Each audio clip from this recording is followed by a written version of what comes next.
দেখতে দেখতে ফুরিয়ে গেল অমর একুশের প্রাণের বইমেলা। এবারের বইমেলায় নতুন পুরাতন ব্যক্তিত্ব, নতুন পুরাতন পাঠক, লেখক সবার সঙ্গে যেমনটা শুরু হলো ঠিক তেমনিভাবে শেষ হয়ে গেল। আজ মেলায় ঘুরতে ঘুরতে আমরা পেয়ে গেছি একজন বিশেষ ব্যক্তিত্বকে।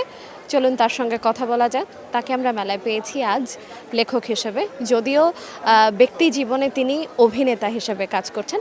আমি কথা বলছি ফারুক আহমেদ সম্পর্কে। চলুন তার সঙ্গে কথা বলা যাক। ভাইয়া কেমন আছেন? জি স্যার, ভালো আলহামদুলিল্লাহ। বিগত বছরগুলো আর এবারের মেলার মধ্যে পার্থক্যটা ঠিক কোথায় আপনার পরিলক্ষিত হচ্ছে? না, আমি ওইভাবে পার্থক্য খুঁজি নাই, যে জন্য পরিলক্ষিত হচ্ছে না। আমার কাজ হচ্ছে যে আমি অভিনয় করি, মূলত জানেন সবাই। আর আমি গত 23 সাল থেকে বই বের করি, এবং আমার ওইটাই থাকে যে আমার বইটা যাতে পাঠক পড়ে, সেই চিন্তায় থাকি। মানে আমি অন্য কোনো চিন্তা করি না। হাউ মাউ খাও, তো এটা এই নামে কেন ঠিক বই বের করা হলো, লেখা হলো? ভিতরের বার্তাটা ঠিক কি দিচ্ছে? এটার বার্তাটা হচ্ছে মানুষ এবং ভূত। আমরা বলি না, হাও মাও খাও মানুষের গন্ধ পাও।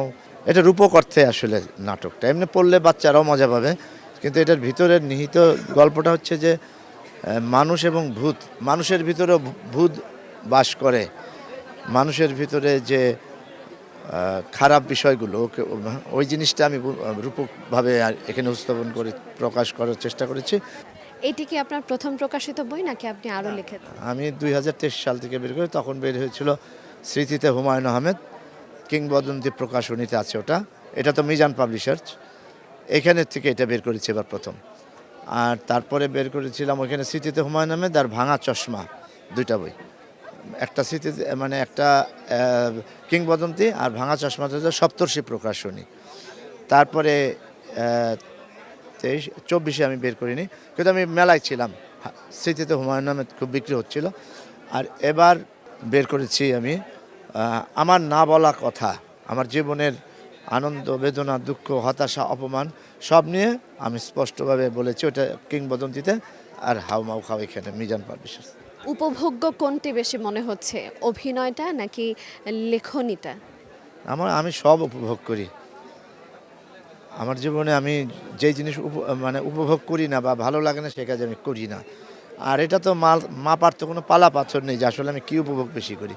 এখানে আসলে যেমন ভালো লাগে, অনেক ভালো লাগে আসলে। আমি ছুটে আসি অনেক কাজ বাদ দিয়ে। আবার যখন শুটিং স্পটে যাই, আমার কলিগদের সাথে দেখা, সেটাও আমি উপভোগ করি। জীবনটাই আমি উপভোগ করার চেষ্টা করি। সামনে কি আরও লেখার ইচ্ছা আছে? লেখার ইচ্ছা আছে। আপনাকে অসংখ্য ধন্যবাদ। তবে আরেকটু ছোট্টভাবে প্রশ্ন করে শেষ করতে চাই। তরুণ লেখকদের সম্পর্কে আপনার কাছ থেকে কিছু জানতে চাই। বই লিখতে হলে আসলে লেখাপড়া করা উচিত।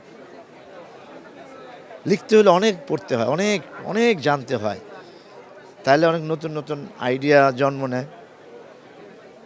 তা আমি বলবো যে নতুন যারা আছেন অনেকেই লেখেন, এবং অনেক